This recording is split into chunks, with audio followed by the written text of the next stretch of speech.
পাকিস্তানের রাজনৈতিক অঙ্গনে শুরু হয়েছে নতুন গুঞ্জন।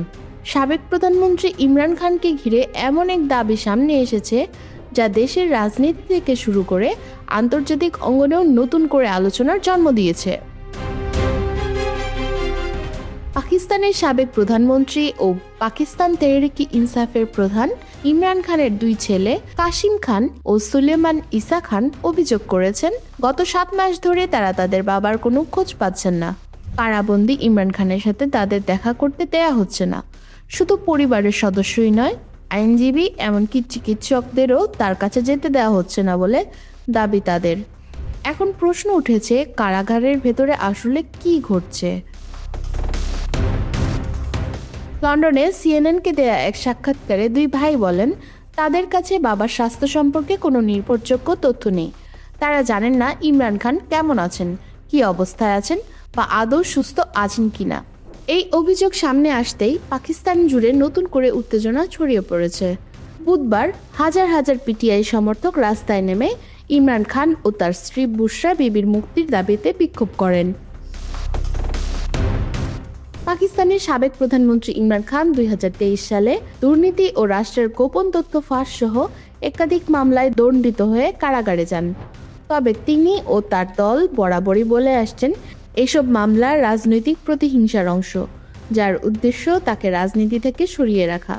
ক্ষমতাচ্যুত হওয়ার পর থেকেই ইমরান খান পাকিস্তানের সেনাবাহিনী এবং যুক্তরাষ্ট্রের বিরুদ্ধে গুরুতর অভিযোগ করে আসছেন।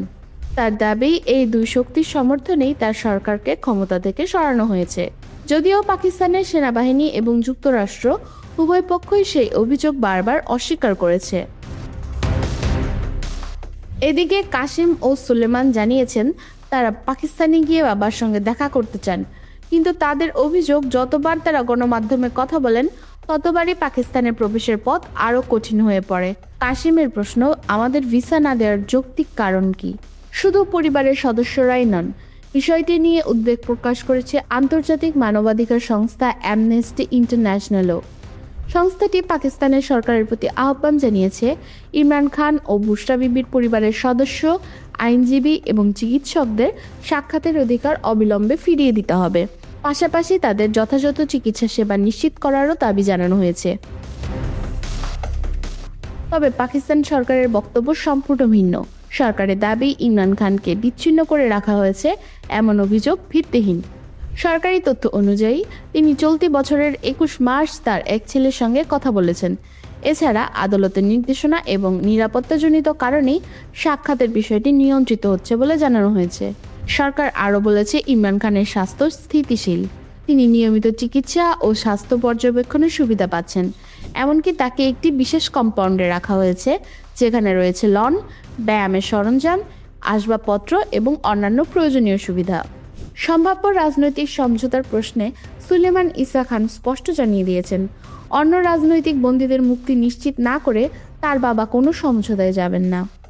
অন্যদিকে কাশিমের দাবি, তারা এখনও ইমরান খানের কোনো স্বাস্থ্য প্রতিবেদন দেখেননি, ফলে তার শারীরিক অবস্থার প্রকৃত চিত্র আজও তাদের কাছে অজানা। সব মিলিয়ে প্রশ্ন একটাই, ইমরান খানকে ঘিরে আসলে কি ঘটছে? তার পরিবারের অভিযোগ কি সত্যি, নাকি পাকিস্তান সরকারের বক্তব্যই বাস্তবতা? আর এই বিতর্ক দেশটির রাজনীতিকে আরও অস্থির করে তুলবে বলে মনে করছেন বিশ্লেষকরা। তবে একটি বিষয় স্পষ্ট, ইমরান খানকে ঘিরে রাজনৈতিক লড়াই এখনও শেষ হয়নি, বরং নতুন অধ্যায়ে প্রবেশ করছে।